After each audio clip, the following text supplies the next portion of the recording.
Hi, this is Link, and I'm responding to a video on personal prophecy by Matthew Robert Payne. A couple of videos of his, at least, mention the story of a king that inquired of prophets, and 400 prophets told the king, "Go, take the city; you'll be successful." And one prophet got a vision of the Lord sending a lying spirit into the mouths of the other prophets and deceiving the king through them. And he mistakenly said this was King Saul. King Saul was the one who inquired of the witch of Endor, and she said that Samuel came up, and I won't go into whether that was really Samuel or not, but this was actually King Ahab. And King Ahab was the guy who had previously, his wife was Jezebel. They had several hundred prophets of Baal a few chapters earlier, and after the contest on Mount Carmel, Elijah put those evil prophets of Baal to death, and so now he's got all these other prophets, which he claims are prophets of the Lord. But were they truly prophets of the Lord? That's the question. It does say they were prophets. Now Elijah, well, let's read from 2 Chronicles 18. I've got the NIV.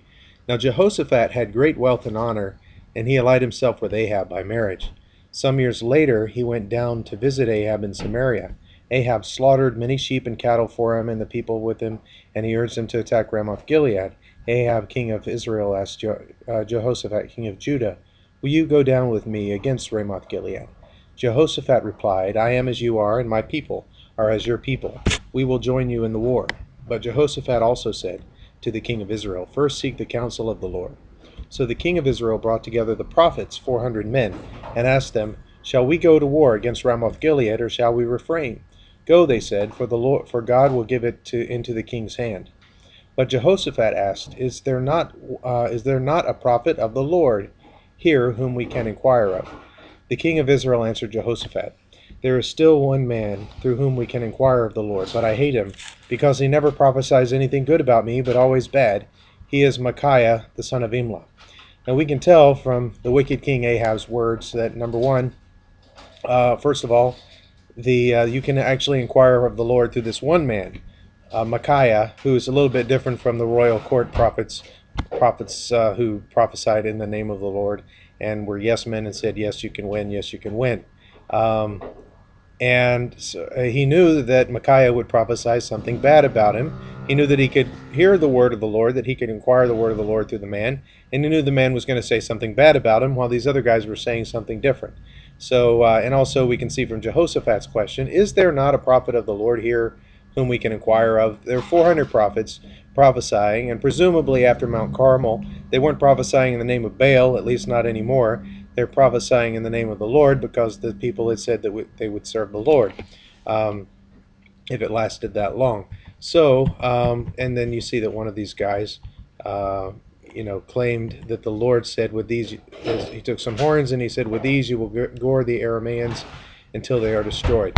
Now, when I read this passage, I see 400 false prophets. Sure, it calls them prophets. If it calls them prophets, it doesn't mean they're true prophets. Look at Jeremiah and what's the name of the guy? Hananiah, or whatever the name of the false prophet was, who they had a confrontation, and the guy broke Jeremiah's yoke. Jeremiah came back with a wooden yoke. One of the prophets that Jeremiah confronted, Jeremiah got a prophecy that the Lord had not sent him, but the passage calls him a prophet.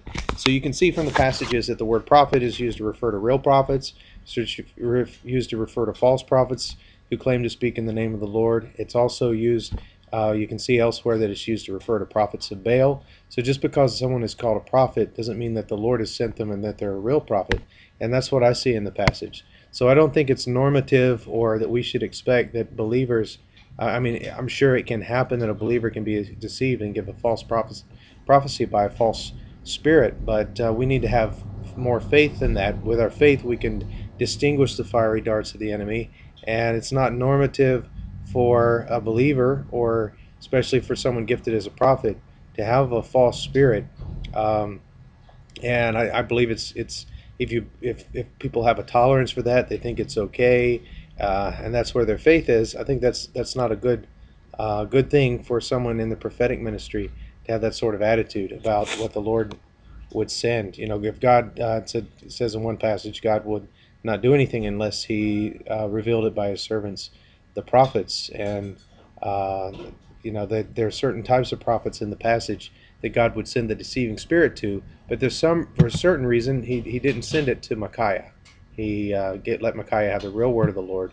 And I think Micaiah here is a true prophet, even though he may not have been the boldest of prophets. Maybe he was just making fun when they first brought him out, and he said, went along with what they told him. Oh yeah, you'll take the city. And apparently Ahab could tell he was mocking, or just um, wasn't being sincere. So, but apparently he did have the true gift, or he was able to discern what was going on at the very least. So anyway, God bless you. That's what I wanted to say about Micaiah, who's in a very interesting passage about him. Thanks.